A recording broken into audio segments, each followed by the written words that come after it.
Hi everyone, every instruction I'm going to give has been verified by the mechanics at the shop where I'm at, so take a deep breath. This can be fixed. If you ever see the message low outside temperature on your Nissan, don't panic or think your car has become a crazy meteorologist. What it's basically saying is, hey, it's cold outside, be careful. This warning usually appears when the outside temperature drops below around 3 to 4 degrees C, 37 degrees C, to alert you that there could be ice or slippery road conditions. The sensor that measures this temperature is called the ambient temperature sensor and is usually located at the front of the car, near the grille or bumper. This small sensor feels the air passing by and sends the information to the dashboard. If the sensor is working properly, the message only appears when it's actually cold.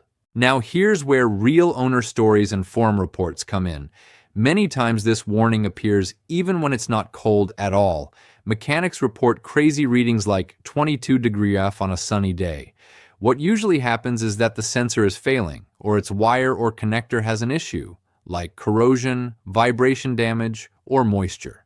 The car interprets the temperature as extremely low and activates the warning for safety.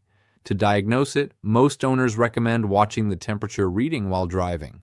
If the value is erratic or constantly changing, that almost always indicates a defective or poorly connected sensor. Sometimes, simply cleaning the sensor's electrical connector brings everything back to normal. If cleaning isn't enough, the most common solution reported by mechanics is to replace the ambient temperature sensor. Luckily, it's not an expensive or difficult component to replace, and it usually fixes the problem permanently. Some mechanics also mention that in certain models the warning can be disabled from the menu, but it's generally not recommended because the alert helps you stay cautious when it's cold.